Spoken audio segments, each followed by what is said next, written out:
Hello सो मैं हूँ आज को आप देख रहे हैं टेक रेस। तो आज हम इस वीडियो में बात करेंगे कि पबजी बैन हो चुका है तो अगला नंबर वो किसका हो सकता है, क्योंकि इससे पहले जो आपने देखा होगा कि टिकटॉक बैन हुई थी, उसके अलावा जो है वो 50 यानी 58 के आसपास जो थी वो एप्लीकेशन और बैन हुई थी। तो पबजी बैन हुई है तो उसके साथ में आपने 117 118 एप्लीकेशन और सुना होगा कि वो भी बैन हो चुकी है। अब ये सारी चीज़ें बैन तो हो रही हैं तो वो सारी चीज़ भी मैटर नहीं करती कि उसके कितने ज़्यादा यूज़र हैं और कितने लोग इसे एक्टिवली यूज़ करते हैं, यानी हर वक्त का यूज़ होना होता है किसी चीज़ का, और एक होता है कभी कभी का यूज़ होना। तो ये सारी चीज़ें थी कि जिसके अंदर आपका पबजी भी चला गया, आपका टिकटॉक भी चला गया। तो अब सवाल उठता है कि आने वाला नंबर किसका है, यानी अगला नंबर। तो एप्लीकेशन कोई सी भी हो सकती है और किसी का भी नंबर लग सकता है। तो इस वीडियो को पूरा एंड तक देखते रहिए, क्योंकि मैं आपको पूरे डिटेल में बताऊँगा कि ये बैन होने का रीज़न क्या है और कौन सी एप्लीकेशन ऐसी हो सकती है जिसका नंबर लग सकता है कि वो बैन हो जाए। तो इस वीडियो को पूरा एंड तक देखते रहिए दोस्तों। अगर आप इस चैनल पर नए आए हैं तो प्लीज़ इसे सब्सक्राइब करके बेल आइकन को प्रेस कर लीजिए, इस वीडियो को एक लाइक ज़रूर दीजिए। तो बिना किसी देरी के बढ़ते हैं इस वीडियो में आगे।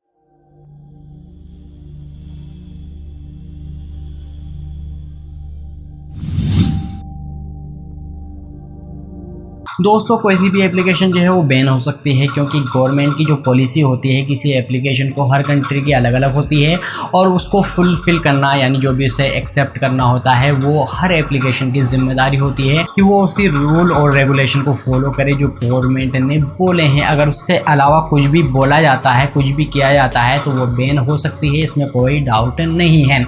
अब जैसा कि आपने देखा होगा कि टिकटॉक बैन हो चुकी है, इसके अलावा आपने पबजी को भी हाल ही में बैन होते हुए देखा है। तो ये सारी चीज़ किस वजह से बैन होती है?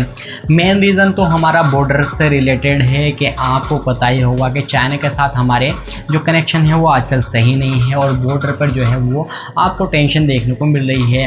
अब यहाँ पर जो चीज़ आती है वो आती है सिक्योरिटी से रिलेटेड। अगर सिक्योरिटी के अंदर किसी भी तरह की कोई कमी पाई जाती है या फिर लगता है कि सिक्योरिटी में रिस्क आ रहा है तो उससे रिलेटेड जो भी चीज़ें आएंगी वो सारी बैन कर दी जाएगी, क्योंकि हमारे जो बॉर्डर पे हमारे जवान होते हैं वो हमारी सिक्योरिटी के लिए होते हैं। और सिक्योरिटी किसी भी अच्छी तभी हो सकती है जब वहाँ पर हर चीज़ मजबूत हो। अब आपने ये भी सुना होगा कि जो हमारे जवान होते हैं वहाँ पर ज़्यादातर चीज़ें जो हैं बैन होती है, यानी ज़्यादा लिमिट लगाई हुई होती हैं कि कुछ चुनिंदा एप्लीकेशन होती है जो वो यूज़ कर सकते हैं और उसके अलावा वो कुछ भी नहीं कर सकते।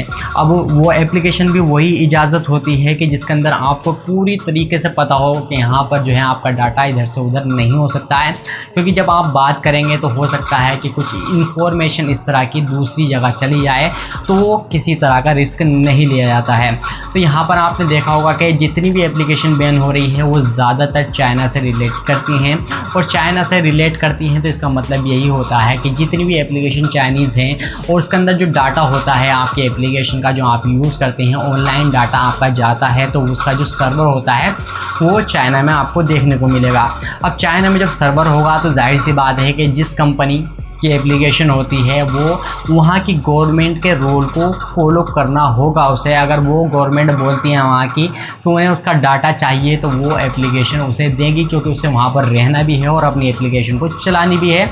तो वो हर चीज़ यानी हर बात मानेगी वहाँ की गवर्नमेंट की जो उसे बोली जाएगी। तो यही सारी चीज़ें हैं जिसमें एप्लीकेशन जो है वो चाइनीज़ को बैन किया जा रहा है। हो सकता है कि हमारा डाटा अगर वहाँ की गवर्नमेंट चाइनीज़ गवर्नमेंट मांग लेती है तो उससे हमारी सिक्योरिटी को रिस्क पहुंचता है, यानी रिस्क में हो जाती है जितनी भी होती है। अब इसके अलावा क्या चीज़ होती है उसके अंदर ये भी चीज़ देखने को निकल कर आती है कि आपको पता होना चाहिए इसके बारे में कि आपकी जो एप्लीकेशन है वो डाटा कलेक्ट करती है, यानी जो भी चीज़ आप अपने इंटरेस्ट के हिसाब से चूज़ करते हैं, सर्च करते हैं, हर एप्लीकेशन पर जाकर आपका इंटरेस्ट अलग अलग होता है और दूसरी एप्लीकेशन पर आपका अलग होता है। अब वहाँ पर आपका इंटरेस्ट हो गया, इंटरेस्ट ही आपका मेन डाटा होता है और इससे क्या होता है कि एप्लीकेशन अपने इंटरेस्ट के हिसाब से डाटा कलेक्ट कर लेती है। उसके बाद क्या होता है कि आपके फ़ोन के अंदर जो एप्लीकेशन है वो एक दूसरे से डाटा एक्सचेंज करती है। अब जब एक्सचेंज होता है डाटा तो जाहिर सी बात है कि आपकी हर तरह की इन्फॉर्मेशन उस एप्लीकेशन के पास होती है। अब एप्लीकेशन के पास जाहिर सी बात है कि आपकी इन्फॉर्मेशन है, इन्फॉर्मेशन वो कहाँ पर कलेक्ट होती है वो होती है सर्वर पर। और सर्वर कहाँ है, वो उस कंट्री का हो सकता है जहाँ पर आप अपनी एप्लीकेशन यूज़ कर रहे हैं। तो यहाँ पर जो सारा मसला निकल कर आता है वो आता है हमारा चाइना का। अब टिकटॉक को आपको पता चल गया होगा कि ये बाइट डांस जो पेरेंट कंपनी यानी जो मेन कंपनी है उसी की अलग अलग एप्लीकेशन होती है, तो टिकटॉक की भी आप भी उसी की थी।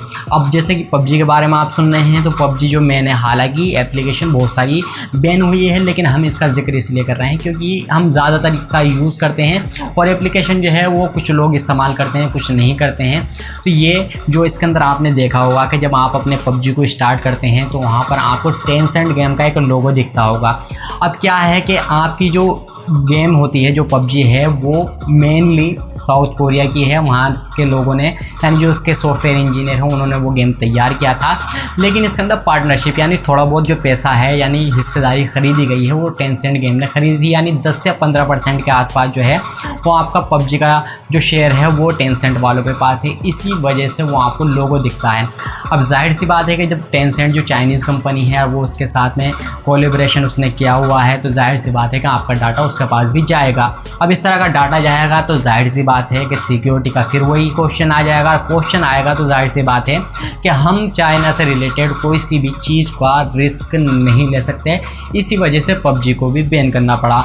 अब बात करते हैं कि अगला नंबर किसका है। अगला नंबर किस किस एप्लीकेशन का हो सकता है, ये आप इसी बात से अंदाज़ा लगा सकते हैं कि सबसे पहले जो चीज़ देखनी होती है वो ये है कि आपकी जो एप्लीकेशन है किस तरह का डाटा कलेक्ट कर रही है। अब डाटा कलेक्ट कर रही है वो कहाँ पर स्टोर हो रहा है, वो सर्वर कहाँ पर है। अगर वो इसी कंट्री में है जहाँ से कोई इशू चल रहा है तो जाहिर सी बात है कि अगला नंबर उसका लग सकता है और उसमें कोई सी भी एप्लीकेशन हो सकती है। अब यहाँ पर जो बात आ रही थी वो आ रही थी फेसबुक से रिलेटेड। तो फेसबुक के अंदर क्या था कि मार्क ज़करबर्ग ने बोला था जब टिकटॉक बैन हुई थी। अब टिकटॉक जब बैन हुई थी तो उसके अंदर ये चीज़ें निकल कर आई थी कि जो टिकटॉक का डाटा आपका कलेक्ट करती है, सिमिलर डाटा जो है आपका फेसबुक भी कलेक्ट करती है। तो ज़करबर्ग को लगा था, उन्होंने अपना बात कही थी कि जब टिकटॉक बैन हो सकती है इंडिया में तो फेसबुक का भी नंबर लग सकता है। कोई बड़ी बात नहीं है, कोई दो राय नहीं है, क्योंकि जो सेम डाटा है वो लगभग फेसबुक भी इस्तेमाल करती है और सिक्योरिटी से रिलेटेड कोई इशू है तो वो फेसबुक के साथ भी हो सकता है। तो यहाँ पर जो नंबर है वो फेसबुक का लग सकता है या फिर इससे रिलेटेड कोई सी भी एप्लीकेशन हो सकती है जो सिमिलर डाटा कलेक्ट कर रही होगी, जैसा कि टिकटॉक या फिर आपकी पबजी वगैरह कलेक्ट करती है। तो यहाँ पर मसला हो सकता है। अब बचने से किस तरीके से किसी भी एप्लीकेशन को बचाया जा सकता है वो ये है कि या तो वो अपनी प्राइवेसी पॉलिसी या जो भी एक्सेप्ट करने की कंडीशन होती है किसी गेम को चलाने की, या तो उसे चेंज कर दे। अपनी जो भी डायरेक्टरी वगैरह होती है, जिस तरह का डाटा वो कलेक्ट कर रही है वो वहाँ के हिसाब से कर दे जहाँ पर उस एप्लीकेशन को चलना है। अगर वो इसके अगेंस्ट जाती है तो जाहिर सी बात है किसी का भी नंबर लग सकता है, चाहे उसका फैन बेस कितना ही हो, यानी उसके यूज़र कितने भी हैं, कितने लोग उसे इस्तेमाल करते हो, कोई फ़र्क नहीं पड़ेगा। जब बैन होने का नंबर आएगा तो किसी का भी नंबर लग सकता है। आई होप आपको सारी चीज़ क्लियर हो गई होगी हर एप्लीकेशन के बारे में कि आपकी टिकटॉक या फिर आपकी पबजी किस वजह से बैन हुई है और आने वाले वक्त में आपको किस एप्लीकेशन का नंबर लग सकता है कि वो बैन हो चुकी है और जो ये बैन हुई है इसका मेन रीज़न क्या था। आई होप आपको ये वीडियो पसंद आई होगी। पसंद आई तो प्लीज़ लाइक कीजिए, अपने दोस्तों के साथ शेयर कीजिए और आप इस चैनल पर नए आए हैं तो प्लीज़ इसे सब्सक्राइब करके बेल आइकन को प्रेस कर लीजिए और मैं मिलता हूँ आपसे अगली वीडियो में। Thank you.